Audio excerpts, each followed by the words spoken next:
ആന്ധ്രയിൽ എത്തിയപ്പോൾ തന്നെ ഞാൻ ശ്രദ്ധിച്ചൊരു കാര്യം തന്നെയാണ്, ഇവിടെ മൊത്തം നെൽപ്പാടങ്ങളാണ്.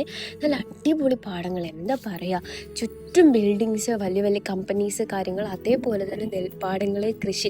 ഇപ്പോൾ ഇവിടെ നെല്ല് കൊയ്തെടുക്കുന്ന ടൈമാണെന്ന് തോന്നുന്നു. അങ്ങനെ കുറേ കാഴ്ചകൾ കാണാൻ പറ്റി. പിന്നെ ഫുഡൊക്കെ കഴിച്ച് റെസ്റ്റ് എടുത്ത് ഈവനിങ് ജസ്റ്റ് നെല്ലൂർ ഒന്ന് ഔട്ടിങ്ങിന് പോകാമെന്ന് പറഞ്ഞിറങ്ങിയതാണ്. അവിടെ ഫുള്ളൊന്ന് ജസ്റ്റ് കറങ്ങി. പിന്നെ അവക്കാഡോ ജ്യൂസൊക്കെ കുടിച്ചു, കുറേ മാർക്കറ്റിൽ പോയി. ഇവിടെ ശരിക്കും പച്ചക്കറികൾക്കൊക്കെ വളരെ വിലക്കുറവാണ്.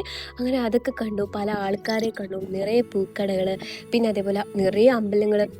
ഇവിടുത്തെ ഏറ്റവും വലിയ പ്രത്യേകത, ഇവിടുത്തെ എല്ലാ മൂമെൻറ്റ്സും അത്യാവശ്യം നല്ല രീതിയിൽ ഫ്ലവേഴ്സൊക്കെ വെക്കും. അങ്ങനെ കുറേ പൂക്കൾ കാര്യങ്ങളെല്ലാം കണ്ടു. അതിനിടയിലൂടെ നടന്ന് ഫുൾ അങ്ങോട്ട് ആസ്വദിച്ചു. ശരിക്കും പറഞ്ഞാൽ അടിപൊളിയായിരുന്നേ.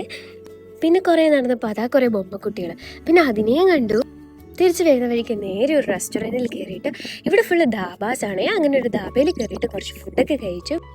തിരിച്ച് ഞങ്ങൾ വീട്ടിലേക്ക് പോകാൻ ഇറങ്ങി. അപ്പോൾ ഇന്നത്തെ പരിപാടി ഇതൊക്കെ തന്നെയായിരുന്നു. എന്നിട്ട് തിരിച്ച് പോകുന്ന വഴിക്കും ഇതുപോലെ ഏതോ ടെമ്പിളിൽ അവിടെ സീതാ കല്യാണം അങ്ങനത്തെ ഒരു പ്രോഗ്രാം നടക്കായിരുന്നു. എന്തോ സ്പെഷ്യൽ ഡേ ആയിരുന്നു കേട്ടോ.